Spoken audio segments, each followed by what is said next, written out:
Gracias. Vamos a continuar con el tema que es muy interesante. Sí quisiera más o menos ponerlos en contexto de por qué estamos haciendo esto, y ya se mencionó mucho de la epidemiología de cómo la transformación de la población nos está llevando a tener un grupo importante que cada vez va a ser más nutrido de personas que vamos a tener que atender con estas comorbilidades, y hay muy poco al respecto en la literatura. Hace aproximadamente 3 años la Academia Mexicana de Cirugía decidió hacer una serie de libros, entre los cuales había uno que se llamaba Longevidad Productiva, y a mí el doctor Rafael Rodríguez Cabrera, que es un amigo personal, académico, me invitó a hacer varios capítulos en donde se me empezó a poner la disyuntiva de cómo se trataba el cáncer en el adulto mayor, y pues la información disponible es muy escasa, por lo cual platicando con un muy buen amigo, el doctor Rogelio Martínez Macías, con la doctora Escobar, pues decidimos llevar a cabo este tratado, y pues sí ha sido un camino muy tortuoso, difícil, nuevamente por la escasez de información. Por ahí existen textos que son muy aislados, uno español, uno norteamericano, pero prácticamente la información la tiene uno que ir disecando de las diferentes publicaciones. Mucho de lo que ya se dijo, pues lo vamos a tratar de obviar, pero bueno, que la Organización Mundial de la Salud define como adulto mayor a aquellas personas que son o tienen 60 años o más. Esta definición varía, en algunos 65, pero pues todos nos vamos a ir acercando cada día más, y pues la expectativa de vida, como vamos a ver en otra diapositiva, se va aumentando. Para el año 2050 representará 1 de cada 5 pobladores de este planeta, y por lo tanto la gran mayoría de los adultos mayores van a vivir en países de ingresos medios y bajos, en donde la mortalidad por cáncer es mucho más elevada. Y aquí vemos en esta curva también de la Organización Mundial de la Salud la diferencia entre los cánceres en los masculinos y los femeninos, y vemos que hay un incremento, la previa por favor, vemos un incremento importante de la incidencia a partir de los 55 a 60 años, y posteriormente llegamos después de los 80 a tener como una nivelación de estas curvas, pero en estas etapas es en donde empezamos a tener la conjunción de los problemas de tipo comorbilidad y de el aumento en la incidencia del cáncer. Y no tan solo eso, sino que la mortalidad por cáncer, aquí expuesta también en este mapamundi de la Organización Mundial de la Salud, nos define que es muy alta en los países como en Estados Unidos, Canadá, Australia o en Europa, y es intermedia en países latinoamericanos, baja en la región subsahariana, ¿no? Pero también, ¿cuáles son los tipos de cáncer más frecuentes? Cada vez se nivela un poco más, varía un poco en Oceanía, en donde hay mucho melanoma. Estados Unidos y México se parecen cada día más, y tenemos que el más frecuente es el cáncer de mama en las mujeres, cáncer de próstata en los varones, cáncer de pulmón en ambos, son muy frecuentes. Y estos son los números esperados, no se alcanza a ver muy bien, pero son más, casi miles, casi llegando al millón de casos. Específicamente hablando, y también esto en conjunto con los patólogos, pues nos dimos a la tarea de tratar de entender cómo es que las células van modificando su biología, y es muy interesante, y esto debería ser materia de estudio desde la facultad, que el envejecimiento de las células pues es un proceso biológico universal que tienen todos, o tenemos todos los organismos a nivel multicelular, que hay una pérdida gradual de las funciones moleculares, celulares y tisulares por un aumento de la inestabilidad genómica y se favorecen las patologías hiperplásicas como lo es el cáncer. Entonces hay un desbalance entre la vejez y por la posibilidad de tener cáncer, secundario al deterioro de las células madre y con una menor homeostasis celular.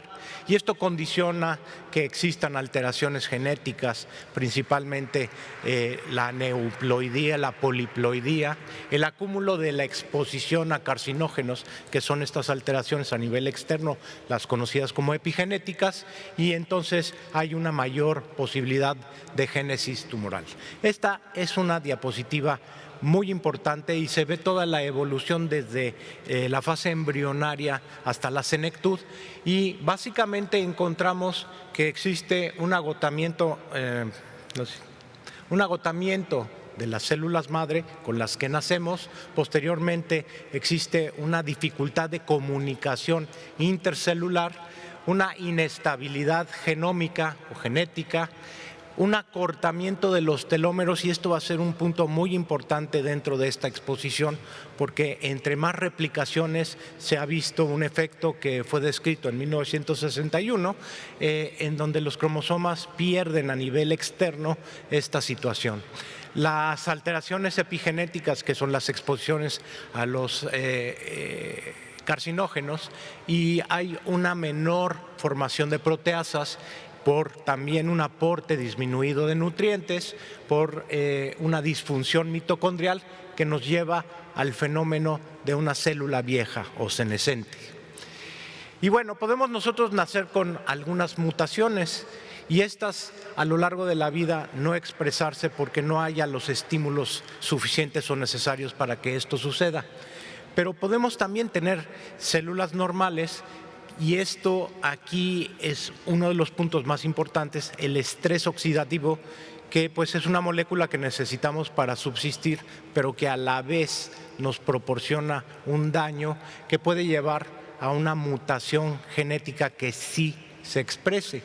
Esto, conforme va creciendo la edad de los pacientes o de las personas, pues se va haciendo cada vez más notorio, y esto, aunado a los factores que ya mencioné, como son el acortamiento de los telómeros, el estrés replicativo, los cambios metabólicos y epigenéticos que están en conjunto con el envejecimiento, pues son la receta ideal para que se pueda presentar una enfermedad maligna y sobre todo en una persona de edad adulta mayor.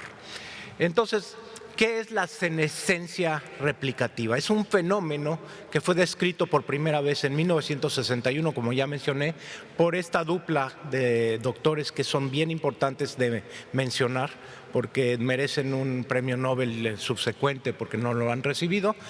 Son el doctor Hayflick y Moorhead, y es un proceso asociado a una respuesta al estrés desencadenado por múltiples mecanismos. En particular, este fenómeno fue descrito en los fibroblastos del pulmón embrionario y es un estado de detención del crecimiento. Este es el doctor Leonard Hayflick, el doctor Paul Moorhead, y constituyeron algo que se conoce como el límite de Hayflick. ¿Y esto en qué consiste? Pues en los cultivos celulares que ellos llevaron a cabo, inicialmente llegaban hasta la orilla, estas fibroblastos, a la orilla de la caja de Petri, y se tomaban de estas cajas algunas muestras y eran depositadas en otras cajas. Esto se conoce como el periodo replicativo o la fase 2. Y tenemos un límite del número de veces que estas células se pueden reproducir. En las células humanas o en los fibroblastos embrionarios que fueron estudiados inicialmente, se calculó en alrededor de 50. Por ejemplo, hay una especie en las Galápagos de tortugas que viven más de 100 años y también fueron estudiadas sus células, y en estas en particular se vio que la replicación se presentaba hasta 70 veces. Y otras especies menores como, no quiero hacerlas sentir menos a los ratones de laboratorio, pero ellos tienen aproximadamente 15 replicaciones. Y después de esta replicación se llega a una fase 3 que se llama la senescencia. Y es un arresto, o sea, una detención de la replicación del crecimiento. Ya no crecen. Y esto es lo que se conoce como el límite de Hayflick o la fase de senescencia replicativa. Todos estos factores que ven ustedes plasmados en esta diapositiva tienen intervención en por qué llega a suceder esto. Hay un incremento porcentual y factorial del arresto total. La fase en donde esto sucede es entre la G1 y la S y hay una actividad metabólica variable. Puede ser que esto suceda por un tiempo prolongado. Entonces, las células que llegan a la senescencia pueden arrestar su crecimiento en esta fase en particular. Las células ya senescentes, ya mayores, tienen una morfología distinta. Son de mayor tamaño, tienen formas variadas y la densidad celular es menor a la de grupo de células jóvenes. Y hay biomarcadores que nos hacen pensar que las células ya están en esta fase, como son la beta-galactosidasa y la actividad liposomal, junto con la poliploidía o la aneuploidía que ya mencioné, y sobre todo el acortamiento de los telómeros. Y aquí están unas células senescentes, se ven alargadas, se ven dismórficas, algunas parecen como murciélagos. Y este límite de Hayflick aquí en esta caricatura, ustedes ven que con cada una de las replicaciones celulares se van acortando los extremos del cromosoma, que son los telómeros, hasta que llega un momento en que ya no hay replicación. Esto ha sido motivo de algunos galardones a estos investigadores. Pero ¿por qué sucede el cáncer en las células de gente mayor, en las células senescentes? Pues puede ser que esta senescencia replicativa pase desapercibida, pero llega un fenómeno de crisis con el tiempo, y esta crisis son todos los factores externos que ya he mencionado, que haga más factible que haya una presencia de tumorigénesis. Y bueno, del ciclo celular normal hay divisiones celulares que son adecuadas. Cuando se llega a este límite de Hayflick, la célula puede ser senescente o puede morir.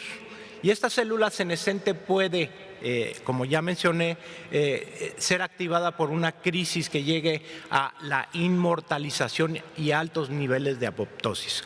Cuando hay inmortalización de las células, hay posibilidad de que las células se migren, que eso es lo que constituye la actividad neoplásica maligna. Y bueno, también tenemos otros factores que intervienen y que han sido estudiados en conjunto con este límite, que son los genes supresores tumorales, que tienen una disfunción mayormente presente en las personas de edad mayor. Y estos defectos principalmente se presentan a nivel de la apoptosis, que es la muerte celular programada, de la senescencia y de la regulación celular. La acumulación de mutaciones en las divisiones de las células madre nos lleva a la posibilidad de que exista mayor frecuencia de cáncer. Y bueno, el P53, que es el que más se presenta en la gran mayoría de los tumores, puede tener es el guardián del genoma, está involucrado en la apoptosis y en la reparación del DNA, responde a los cambios en el oxígeno, en la hipoxemia, como activador del oncogen, y es la alteración genética más frecuente, como ya les mencioné. Aquí en esta caricatura, en conjunto con el P53, encontramos a la ARF y al INC4A, y estos son los mecanismos que están alterados, que cuando se presenta una neoplasia maligna, pues se intercambian el defecto de la senescencia, el defecto de la apoptosis y el defecto de la regulación, y llega un momento en que mutan los oncogenes, los genes supresores tumorales en conjunto con los oncogenes, y nos llevan a que existan células que son resistentes a los fármacos.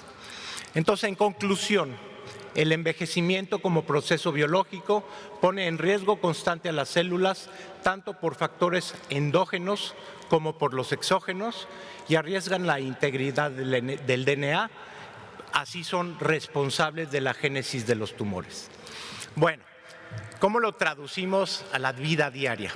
Estamos viendo, aquí tenemos tres curvas, una de China, una de Europa y de Estados Unidos. Las dos últimas se parecen mucho, son países de primer mundo, en donde se controló las enfermedades infectocontagiosas mucho antes que en países como China o como México incluso, pero que cada día nos parecemos más y estamos llegando a tener niveles de sobrevida muy adecuados, sobre todo mayores de 70, 80 años de edad.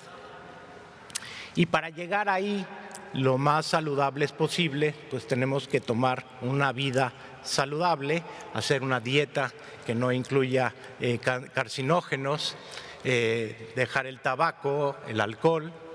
Aquí reducir el estrés pues es muy difícil, pero pues es algo que se recomienda. Hacer ejercicio. Y yo sí recomiendo muchas veces a la gente que se va a someter a tratamientos oncológicos, a la gente que estamos viviendo cada día más, pues tener dieta adecuada, hacer ejercicio. La masa muscular, la refirió el doctor Martínez Macías, pues es algo que va muy de la mano de poder tolerar los tratamientos quirúrgicos, médicos, radiooncológicos. Ya vimos aquí la portada de este muy interesante libro en el cual se van a tocar ya más adelante cuáles son los capítulos que se aportan.